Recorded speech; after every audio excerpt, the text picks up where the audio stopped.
আসসালামু আলাইকুম। প্রিয় দর্শক, অন্য মঞ্চের আলাপচারিতায় আপনাদের সকলকে আমন্ত্রণ। দক্ষিণ এশিয়ায় ভারত যথেষ্ট বেকায়দায় পড়তে যাচ্ছে। কারণ সম্প্রতি মুস্তাফিজ ইস্যুতে যে ঘটনা ঘটলো, তাতে নিরাপত্তা ইস্যুটা নতুন করে আসলো। যে ভারত যেমন নিরাপত্তার কারণে মুস্তাফিজকে বের করে দিয়েছে, তেমনি বাংলাদেশে এখন নিরাপত্তার সংকটে ভুগছে, পাকিস্তানও ভুগছে। আর এই দুটি দেশের নিরাপত্তা ইস্যুটাকে ক্যাশ করেছে কিন্তু চীন। বেইজিংয়ে দুই দেশের মধ্যে, পাকিস্তান এবং চীনের মধ্যে একটা বলা যায় কঠিন একটা বৈঠক হয়েছে নিরাপত্তা এবং পররাষ্ট্র ইস্যুতে। তারপরে তারা যৌথ যে বিবৃতি দিয়েছে, সেখানে কিন্তু বাংলাদেশ যুক্ত হয়ে গেছে। বলা হচ্ছে যে বৈঠকে কাশ্মীর ও বাংলাদেশ ইস্যু, দক্ষিণ এশিয়ায় একতরফা পদক্ষেপের বিরোধিতা করার বার্তা চীন এবং পাকিস্তানের বৈঠকে। দুই দেশ মিলে বৈঠকের পর যে যৌথ বিবৃতি দিয়েছে, সেখানে সংবাদ সংস্থা পিটিআইয়ের খবর অনুযায়ী বাংলাদেশ প্রসঙ্গ তুলে ধরে শনিবারের বৈঠকে নয়া প্রস্তুতির কথা বলা হচ্ছে। তার মানে নতুনভাবে প্রস্তুতি নিতে বলা হচ্ছে নিরাপত্তা ইস্যুতে। বৈঠকে বসছিল চীন এবং পাকিস্তান। সেই আলোচনায় উঠে এসছে কাশ্মীর এবং বাংলাদেশ প্রসঙ্গ। অর্থাৎ কাশ্মীর ইস্যুতে পাকিস্তান একটা নিরাপত্তা থ্রেটের মধ্যে থাকে ভারতের পক্ষ থেকে। সেটি চীন একাত্ম প্রকাশ করেছে যে না, সেই ইস্যুতে চীন পাকিস্তানের পক্ষে থাকবে। বৈঠকে চীন এবং পাকিস্তানের বার্তা যে দক্ষিণ এশিয়ায় যে কোনো একতরফা পদক্ষেপের বিরোধিতা করছে তারা। অর্থাৎ ভারত দক্ষিণ এশিয়ায় কোনো একতরফা সিদ্ধান্ত নিতে পারবে না। এইটা হচ্ছে চীন এবং পাকিস্তানের যৌথ বৈঠকের সিদ্ধান্ত। গুরুত্ব দিতে বলা হয়েছে চীন, পাকিস্তান এবং আফগানিস্তানের বিদেশ মন্ত্রীদের আলোচনাতেও। অর্থাৎ এখন চীন আফগানিস্তানকেও টেনে আনবে, ভারতের কোল থেকে টেনে এনে তারা আফগানিস্তানকেও সাথে নিতে চায়। ভারত কি আসলে বিপদে পড়তে যাচ্ছে? বৈঠকের পরে দুই দেশের যৌথ বিবৃতি প্রকাশ করা হয়, সেখানে বাংলাদেশের প্রসঙ্গ তুলে ধরা হয় বৈঠকে এবং বলা হয় নয়া প্রস্তুতির কথা বলা হয়েছে। শেখ হাসিনা সরকারের পতনের পর চীন, পাকিস্তান এবং বাংলাদেশের ত্রিপাক্ষিক সহযোগিতার নতুন ফল পেতে প্রস্তুতি নিতে বলা হয়েছে। যে হাসিনা পতনের পর চীন, পাকিস্তান এবং বাংলাদেশের তাদের যে সমন্বিত একটা ঐক্য, সেই ঐক্যের একটি ফল তারা দেখাতে চায়। পাকিস্তান চীন যৌথ বিবৃতি অনুযায়ী দুই দেশ আন্তর্জাতিক নিয়ম মেনেই দক্ষিণ এশিয়ার আঞ্চলিক শান্তি শৃঙ্খলা স্থিতাবস্থা বজায় রাখার ক্ষেত্রে জোর দিয়েছে। স্থিতিশীলতা বজায় রাখতে যে কোনো একতরফা পদক্ষেপের বিরোধিতার কথা বলা হয়েছে। অমীমাংসিত বিষয়গুলোকে আলোচনার মাধ্যমে মিটিয়ে নেওয়ার প্রয়োজনীয়তা আছে বলেও জানানো হয়।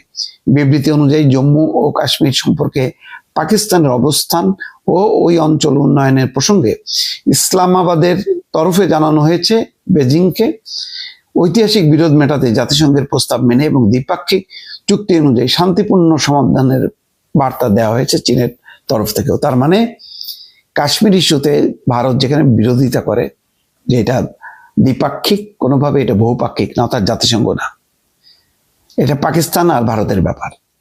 এখন বলা হচ্ছে যে না, এটা জাতিসংঘের ব্যাপার এবং আন্তর্জাতিক আইন অনুযায়ী এটা সমাধান হবে। এবং শুধু তাই না, সেই সঙ্গে দক্ষিণ এশিয়া কোনো একতরফা সিদ্ধান্ত নেওয়া যাবে না। অর্থাৎ বলা হচ্ছে যে যেহেতু শেখ হাসিনার পতন ঘটেছে, এখন বাংলাদেশ ওই ভারতের কোল থেকে মুক্ত হয়েছে। এখন বাংলাদেশ চীন এবং পাকিস্তানকে নিয়ে যে যৌথ তাদের আয়োজন উদ্যোগ, জানি না ভেতরে ভেতরে কোনো চুক্তি হয়েছে কিনা নিরাপত্তা ইস্যুতে। তাই বলা হচ্ছে যে এই তিন দেশের যৌথ যে বন্ধুত্বের, তার ফল তারা দেখাবে। এবং দেখাবে কিভাবে? যে ভারতের কোনো দক্ষিণ এশিয়ায় একতরফা কোনো সিদ্ধান্ত মেনে নেওয়া হবে না। ভারতকে মোটামুটি একটা থ্রেট ভালো মতনই, অনেকটা বলা যায় যে দক্ষিণ এশিয়ায় ভারতকে একঘরে করার সিদ্ধান্ত। সম্ভবত বাংলাদেশেও এই সিদ্ধান্তের ফলে একটা ফল পেতে শুরু করছে এইভাবে যে সম্প্রতি বাংলাদেশ খুব সাহসের সাথে ভারতের এই যে মুস্তাফিজকে ঘিরে যে অসম্মানজনক এবং নিরাপত্তামূলক পদক্ষেপ নিয়ে তাকে বের করে দেওয়া হয়েছে, সেই প্রেক্ষিতে বাংলাদেশও সিদ্ধান্ত নিয়েছে তারা ভারতে খেলবে না। এবং ভারতীয় পত্রিকার খবর হচ্ছে যে তারা এই বিষয় নিয়ে ভারতীয় ক্রিকেট বোর্ডের সঙ্গে কোনো আলোচনাও করবে না। যে আলোচনা সব হচ্ছে আইসিসির সঙ্গে, অর্থাৎ আন্তর্জাতিক ক্রিকেট বোর্ডের সঙ্গে, ভারতের সাথে না। এটাও কিন্তু এক ধরনের যে স্বাধীন মনোভাবের একটা বহিঃপ্রকাশ ঘটল। দর্শক নিশ্চয় মনে আছে মাস কয়েক আগে যখন যুক্তরাষ্ট্র, চীন, ভারত এরকম কয়েকটি রাষ্ট্রের উপরে অস্বাভাবিক শুল্ক আরোপ করেছিল তাদের দেশ থেকে যুক্তরাষ্ট্রে যেসব পণ্য যাচ্ছিল সেগুলোর উপরে, তখন নতুন একটি অস্বাভাবিক জোট গঠনের কথা আমরা শুনেছিলাম, অর্থাৎ চীন, ভারত এবং রাশিয়া একটা বিকল্প জোট তৈরি করবে যেটি দাঁড়াবে যুক্তরাষ্ট্রের বিরুদ্ধে, যদিও সেটিও কার্যকর হয়নি। যেহেতু যুক্তরাষ্ট্রের সঙ্গে আমাদের প্রধান উপদেষ্টা ডক্টর মোহাম্মদ ইউনূসের খুব ভালো সম্পর্ক, অথবা যুক্তরাষ্ট্রের সরাসরি তত্ত্বাবধানে ডক্টর মোহাম্মদ ইউনূস তিনি তার মসনদে বসেছেন, এমন ধারণা থেকে আওয়ামী শিবিরের মধ্যে একটা উচ্ছ্বাস প্রকাশ পেয়েছিল যে এইবার বোধহয় কিছু হতে যাচ্ছে, এবং সেটি তো হলো না। আগামী নির্বাচনে ভারতের ভূমিকা কি হবে আমরা মোটামুটি বলতে পারি যে এখনও নিশ্চিত নয়, যদিও এই মুহূর্ত পর্যন্ত যেটা বোঝা যাচ্ছে যে বিএনপিকেই ভারত সমর্থন দিচ্ছে, তবে এটি যে সাস্টেইন করবে একেবারে শেষ পর্যন্ত তা নিয়েও মানুষের মধ্যে এক ধরনের সংশয় রয়েছে। কিন্তু বাংলাদেশকে ঘিরে আসলে চীন কি করতে চাইছে, যেটি আমি মাঝে মধ্যেই চীনের প্রসঙ্গটি তুলি, যেভাবে আমরা আমাদের নির্বাচনকে ঘিরে কিংবা বাংলাদেশকে কেন্দ্র করে এই ভূ রাজনীতিতে আমরা ভারত বা যুক্তরাষ্ট্রের প্রসঙ্গ যতটা টানি ঠিক ততটাই কম গুরুত্ব দিয়ে চীনের ক্ষেত্রে। কিন্তু আসলে কি চীন বসে আছে? আপাতত পর্যন্ত যেটি জানা যাচ্ছে যে বাংলাদেশে ভারতের প্রভাব ঠেকাতে চীন এবং পাকিস্তান বেশ শক্ত অবস্থান নিয়েছে। এদিকে আমরা জানি যে চীনের সঙ্গে বিএনপির সম্পর্ক বরাবরই ভালো। 2024 5 আগস্টের অভ্যুত্থানের পর আমরা খুব খেয়াল করে দেখেছি যে চীনে বিএনপি নেতাদের ঘন ঘন সফর, এবং সেই সফরের মধ্য দিয়ে তিস্তা প্রকল্প সহ অন্যান্য নানান বিষয়ে বিএনপির পক্ষ থেকে চীন একটা আশ্বাস আদায় করে নেওয়ার চেষ্টা করেছে। চীন বিএনপিকে আরও বেশি আস্থায় নেওয়ার চেষ্টা করেছে। এখন ভারত আবার বিএনপিকে সমর্থন করছে। নিশ্চয়ই যদি কিনা বিএনপির পক্ষ থেকে কোনো ধরনের নমনীয়তা ভারত না দেখতো, তাহলে তো একেবারে আগেভাগেই যেভাবে তারেক রহমানের প্রতি এক ধরনের উচ্ছ্বাস প্রকাশ করা, আগামী দিনে নেতৃত্ব দিবেন তারেক রহমান, এ ধরনের একটি পরোক্ষ মনোভাব তাদের প্রকাশ পেয়েছে। সেই জায়গা থেকে এবার বিএনপি কী করবে? বিএনপি কি পারবে চীনের বলয় থেকে বের হয়ে আসতে? নানান ধরনের সমীকরণ আসলে জটিল আকার ধারণ করছে। এদিকে পাকিস্তান যেহেতু বরাবরই জামাতকে সমর্থন করে, চীনকে তাহলে জামাতকে সমর্থন করতে হবে। এদিকে তুরস্কের সঙ্গে বাংলাদেশের বিশেষ কয়েকটি কথিত ইসলামী দলের সম্পর্কর যে উষ্ণতা, সেটি সম্পর্ক আমরা জানি।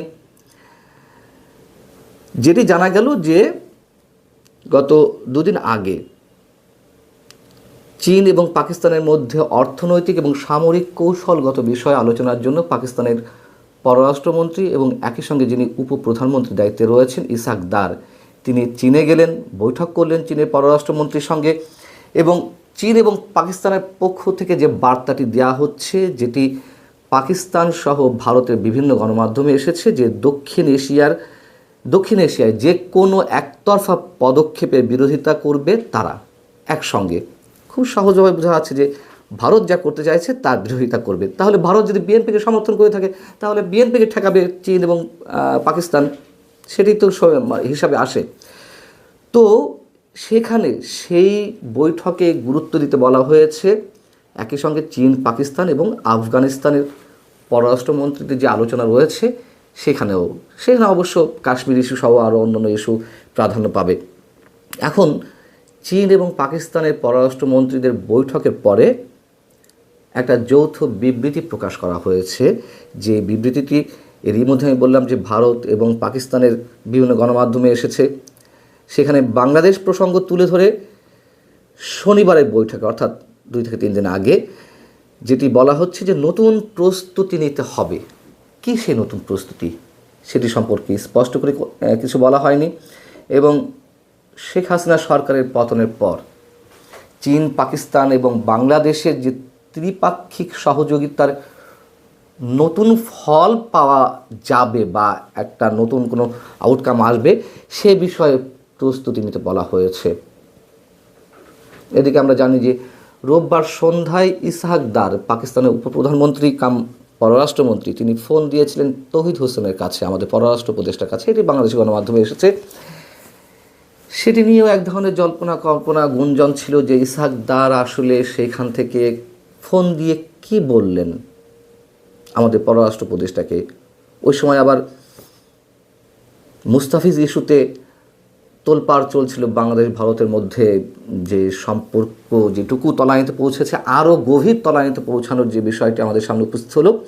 সেখানে অনেকে মন্তব্য করছিলেন এটি গুজবও হতে পারে, আমিও মনে করি তাই, যে পাকিস্তান নাকি বলেছে যে আইপিএলের সম্প্রচার নিষিদ্ধ করে দিতে, এবং ভারত এবং শ্রীলঙ্কা একই সঙ্গে যে T20 বিশ্বকাপ অনুষ্ঠিত হতে যাচ্ছে সেই জায়গা থেকে ভারতে যেন বাংলাদেশের খেলোয়াড়রা না যায় এ কথা স্পষ্ট আইসিসিকে জানিয়ে দিতে।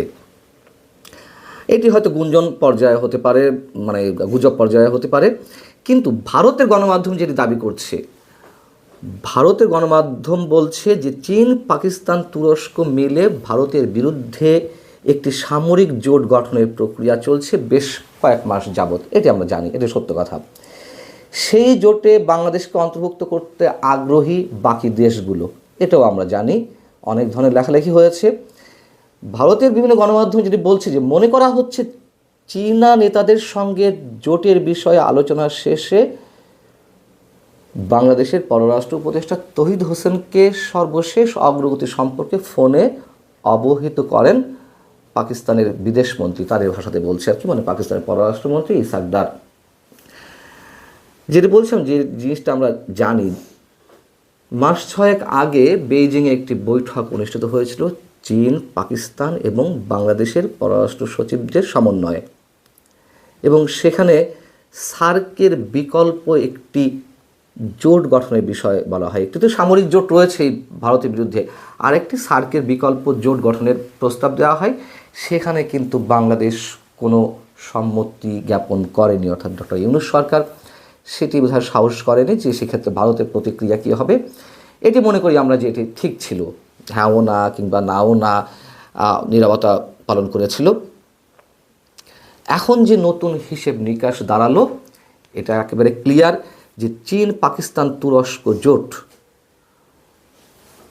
তারা হয়তো শক্ত অবস্থান নিতে পারে ভারতের বিরুদ্ধে। ভারত কী করে সেক্ষেত্রে প্রথমে বলছিলাম যে বিএনপির বিষয়টি কী হবে। চীন এরই মধ্যে পাকিস্তানের অবকাঠামো, প্রতিরক্ষা এবং প্রযুক্তিতে বিপুল বিনিয়োগ করেছে। তুরস্ক নানানভাবে সামরিক সহযোগিতা করছে পাকিস্তানকে, এবং জামাত কিংবা ইসলামী দলগুলো, আমি শুরু থেকে বলে আসছি, এদের পিছনে তুরস্কের একটি বিশাল প্রভাব রয়েছে। তুরস্ক জঙ্গিবাদকে সমর্থন করে না, কিন্তু উগ্রবাদকে সমর্থন করে। তার নানান ধরনের নজির আমাদের সামনে রয়েছে। অতএব আমি বরাবরই বলি যে এখনো পর্যন্ত বাংলাদেশের মানুষের হাতে, বাংলাদেশের মানুষের নিজেদের ভাগ্য নির্ধারণের কোনো ক্ষমতা হয়ে ওঠেনি। এখনো পর্যন্ত বিদেশি শক্তিগুলোই পরোক্ষভাবে তো বটেই, তারাই নিয়ন্ত্রণ করছে বাংলাদেশের ভবিষ্যৎ। এবার ভারতকে 2026-এর দোরগোড়ায় যুদ্ধের জন্য সতর্ক করলো আমেরিকা। কালকে আমেরিকার পক্ষ থেকে, মার্কিন গোয়েন্দা সংস্থা পেন্টাগনের পক্ষ থেকে একটি রিপোর্ট প্রকাশ করা হয়েছে। সেখানে তারা পরিষ্কার বলেছে যে বর্তমানে গোটা বিশ্ব যেভাবে ভারত এবং চীনের সম্পর্কটি দেখছেন, আসলে সেটা কিন্তু একটি সম্পর্কের বাহ্যিক অংশ, কিন্তু ভিতরে ভিতরে অরুণাচল প্রদেশকে নিয়ে চীন যে কোনো মুহূর্তে ভারতের উপর আক্রমণ শানাতে পারে।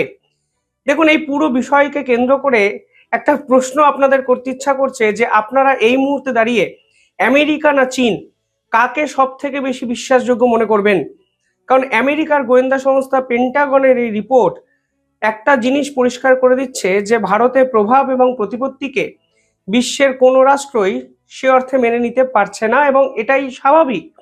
কারণ যখন বিশ্বের একটি রাষ্ট্র হঠাৎ করে পিছন থেকে সামনে এগিয়ে আসে, ঠিক তখন ঈর্ষান্বিত হয় বাকিরা, এবং সেই ঈর্ষার কারণে যে কোনো প্রকারে সেই উন্নততর রাষ্ট্রটিকে দাবিয়ে রাখার চেষ্টা গোটা বিশ্ব করবে, এটাই বাস্তব। এবং চীন এবং আমেরিকা একে অপরকে পাল্লা দিচ্ছে ভারত বিরোধিতায়, অন্তত এই রিপোর্টে প্রকাশ্যে চলে এসছে। সেখানে তারা পরিষ্কার বলছেন, এই যে বর্তমানে আমেরিকার ট্যারিফ খেলাটা চলছে, সেই ট্যারিফ থেকে বাঁচতেই চীন এবং ভারত ছল চাতুরি করে নিজেদের মধ্যে সম্পর্ক বৃদ্ধি করেছে। এবং আপনারা জানেন, বহু বছর পর ভারত এবং চীনের ডিরেক্ট ফ্লাইট পরিষেবা শুরু হয়েছে, একগুচ্ছ প্রকল্প একে অপরের সঙ্গে করবে ঠিক করেছে। এসসিও সামিটে প্রধানমন্ত্রী নরেন্দ্র মোদী নিজে চীনে গেছিলেন। রাশিয়া নিজে চীন এবং ভারতের সম্পর্কটিকে বেটারমেন্টের জায়গায় নিয়ে যাওয়ার চেষ্টা করছে। অর্থাৎ যখন ডোনাল্ড ট্রাম্প বিরোধী একটি শক্তিশালী জোট দক্ষিণ এশিয়ার পলিটিক্সকে কেন্দ্র করে গোটা বিশ্বে তৈরি হচ্ছে, ঠিক তখনই মার্কিন গোয়েন্দা সংস্থা পেন্টাগনের এই রিপোর্ট, যেখানে পরিষ্কারভাবে বোঝা যাচ্ছে চীন যে কোনো মূল্যে ভারতের অরুণাচল প্রদেশকে দখল করতে পারে। সেই রিপোর্টে পেন্টাগনের পক্ষ থেকে এটাও দাবি করা হয়েছে যে চীন শেষ 5 বছরে ভারতের বিভিন্ন প্রান্তে সীমান্তবর্তী এলাকায় বহু এয়ারবেস তৈরি করেছে। এটা তো বাস্তব, তারা তৈরি করেছে। আপনারা জানেন, লাদাখ সীমান্তে কিংবা উত্তর পূর্ব অংশে তিব্বতের কাছে তারা অলরেডি এয়ারবেস তৈরি করেছে, এবং যে কোনো মূল্যে এই পুরো পরিস্থিতিটি একটু ঠান্ডা হলেই তারা ভারতের বিপক্ষে অরুণাচল প্রদেশকে নিয়ে ঝাঁপিয়ে পড়তে পারে, যা মার্কিন গোয়েন্দা সংস্থা বলেছে। চীন পাল্টা একটি স্টেটমেন্ট দিয়েছে, যেখানে তারা বলেছে বর্তমানে ভারত এবং চীনের এই সম্পর্ককে মেনে নিতে পারছে না আমেরিকা, এবং যেহেতু অনেক বছর পর দুই দেশের সম্পর্ক ভালো হয়েছে, তাই আমেরিকা সহ্য হচ্ছে না, এবং আমেরিকা ভারত এবং চীনের বন্ধুত্বকে ভাঙার চেষ্টা করছে, চীনের বিপরীতে একাধিক ষড়যন্ত্র করার চেষ্টা করছে, এবং এর জন্যই তারা ভারতকে দূরে সরিয়ে দেওয়ার চেষ্টা করছে। এবার দেখুন, চীনের জায়গায় ঠিক যে বহু বছর পর চীন এবং ভারতের সম্পর্ক ভালো জায়গায় গেছে, এবং বহু বছর পর আমেরিকার সঙ্গে ভারতের সংঘাত প্রকাশ্যে চলে এসছে। আবার আমেরিকা যে কথাগুলো বলছে সেগুলো উড়িয়ে দেওয়ার মতো কথা নয়। এবার দেখুন, আমেরিকার মিডিয়ার একটা পজিটিভ জিনিস হলো, আমেরিকা সরকার যে সিদ্ধান্ত নেয় সেটাকে পিছন থেকে ব্যাক করে। ভারতের মিডিয়া কিছু ক্ষেত্রে নিউট্রাল অবস্থানে থাকে, এবং ভারত সরকারেরই একাধিক জিওপলিটিক্যাল স্ট্র্যাটেজির সমালোচনা তারা করে। আমেরিকার মিডিয়া, এখানে দ্য ওয়াল স্ট্রিট জার্নাল একটি রিপোর্ট পেশ করেছে পেন্টাগনের এই রিপোর্টের পর। সেখানে তারা বলেছেন যে India is on a Himalayan building spree to prepare for clash with China. অর্থাৎ ভারত চায়নার সঙ্গে যুদ্ধের জন্য কাশ্মীর বা হিমালয়ান রিজিয়নে যে পথ তৈরি করছে, যে রাস্তাঘাট উন্নত করছে, যে ব্রিজ তৈরি করছে, তা আসলে সব চায়নার কথা মাথায় রেখে। অর্থাৎ চীন যদি ভারতের বিপক্ষে অরুণাচলকে নিয়ে ঝাঁপিয়ে পড়ে, তাহলে ভারতও কিন্তু চীনের এই পদক্ষেপের কথা মাথায় রেখে আগাম রাস্তাঘাট, এয়ারবেস তৈরি, 7 সিস্টার্সে একাধিক উন্নতির প্রকল্প ভারত সরকারও নিয়েছে। অর্থাৎ আমেরিকার মিডিয়া যে কথাটিকে আন্তর্জাতিক স্তরে প্রচার করার চেষ্টা করছে, আমেরিকার পেন্টাগনের সেই রিপোর্ট কিন্তু সেই কথাটাকেই জাস্টিফাই করছে, এবং একে অপরের পরিপূরক, এবং দুজনেই সমান্তরাল সরলরেখায় চলছে, তা কিন্তু পরিষ্কার। এবার আজকের দিনে দাঁড়িয়ে ভারতের এই দুই বন্ধু আকারে শত্রুদের যদি বিভিন্ন ক্ষেত্রে পদক্ষেপগুলো বিশ্লেষণ করেন, তাহলে আপনারাও বুঝবেন যে এই মুহূর্তে ভারতের সে অর্থে সোকল্ড বন্ধু কিন্তু কেউ নেই। চীন ধরেও নিলাম ভবিষ্যতে অরুণাচল প্রদেশকে কেন্দ্র করে ভারতের উপর যখন ইচ্ছা ঝাঁপিয়ে পড়বে বা পড়তে পারে, কিন্তু ডোনাল্ড ট্রাম্প, যিনি জেচে পড়ে ভারতের সঙ্গে আমেরিকার সম্পর্কটি খারাপ করেছেন, তাকে আপনি কিভাবে জাস্টিফাই করবেন? ডোনাল্ড ট্রাম্প আসার আগে ভারতের সঙ্গে আমেরিকার সম্পর্ক তো এই জায়গায় যায়নি। আমেরিকার একাধিক ল মেকার্সরা দিনের পর দিন ডোনাল্ড ট্রাম্পকে চিঠি লিখে যাচ্ছেন শুধুমাত্র সম্পর্ককে রিভাইভ করার জন্য। তবুও ডোনাল্ড ট্রাম্প কালকে হুঁশিয়ারি দিয়ে বলেছেন যে ভারত যদি রাশিয়ার তেল নিয়ে কোনো সিদ্ধান্তে না আসে, তাহলে ফের শুল্ক তিনি চাপিয়ে যাবেন। অর্থাৎ আমেরিকার এই গোয়েন্দা সংস্থা চীনকে দোষারোপ করার আগে এক্ষেত্রে ডোনাল্ড ট্রাম্পকে দোষারোপ করা উচিত এবং ডোনাল্ড ট্রাম্পের ভূমিকা নিয়ে প্রশ্ন তোলা উচিত। শুধুমাত্র একটি সরকারের পার্সোনাল মানে প্রেসিডেন্টের পার্সোনাল গোলকে স্যাটিসফাই করার জন্য একটা আনপ্রেডিক্টেবল পলিসিকে এস্টাবলিশ করতে চাইলো আমেরিকা, এবং যার ফলে ইন্দো প্যাসিফিকে চায়নার ডমিনেন্সকে কমানোর জন্য যে ভারত এবং আমেরিকার যে জোটবন্ধন, যে একত্রে কাজ করার সংকল্প, সেই লং টার্ম জিওপলিটিক্যাল গোলটিকেই 12টা বাজিয়ে রেখে দিয়েছে আমেরিকার প্রেসিডেন্ট ডোনাল্ড ট্রাম্প। ফলে ডোনাল্ড ট্রাম্প শেষ 1 বছরে যতটা ক্ষতি আমেরিকা এবং ভারতের সম্পর্কে করেছেন তা শেষ কয়েক দশকে কোনো আমেরিকার প্রেসিডেন্ট করেনি, তা তো বাস্তব। আজকে সেই আমেরিকা তার মার্কিন গোয়েন্দা সংস্থার রিপোর্ট পেশ করে বলছে আসলে চীন ভারতের বন্ধু নয়, বন্ধু আমেরিকাই। চীন বন্ধুত্বের ভান করছে, যেন তেন প্রকারে অরুণাচলকে কেন্দ্র করে ভারতের উপরে তারা মিলিটারি এসকেলেশন শুরু করবে। এই মুহূর্তে ডোনাল্ড ট্রাম্প এক এবং অদ্বিতীয় একজন ক্যারেক্টার, যিনি ভারতের বিপক্ষে লাগাতার স্টেটমেন্ট দিয়ে গেছেন শেষ 3 মাস, এবং বর্তমানেও তিনি নরেন্দ্র মোদীর প্রশংসা করলেও তিনি ভারতের বিপক্ষে কিন্তু স্টেটমেন্ট দিয়েছেন কাল অবধি। ফলে ডোনাল্ড ট্রাম্প বিশ্বাসযোগ্য কোনো অবস্থাতেই অন্তত আজকের দিনে দাঁড়িয়ে হচ্ছে না। অন্যদিকে চীনের ভূমিকাটাও আপনারা অ্যানালাইসিস যদি করেন তাহলে দেখতে পাবেন চীন ক্রমশ পাকিস্তানকে অপারেশন সিন্দুরের সময় সাহায্য করেছে। একের পর এক অস্ত্র পাকিস্তানকে দিয়েছে চীন, এমনকি বাংলাদেশের লালমনিরহাট এয়ারবেসও দখল করতে চাইছে চীন। একের পর এক বাংলাদেশের প্রজেক্টও কিন্তু চীন ছলে বলে কৌশলে মোহাম্মদ ইউনূসকে ভাঙিয়ে করতে চাইছেন। এমনকি মোহাম্মদ ইউনূসও কিন্তু চীন সফরে গিয়ে 7 সিস্টার্সে সরাসরি চীনকে ইনভাইট করেছিলেন।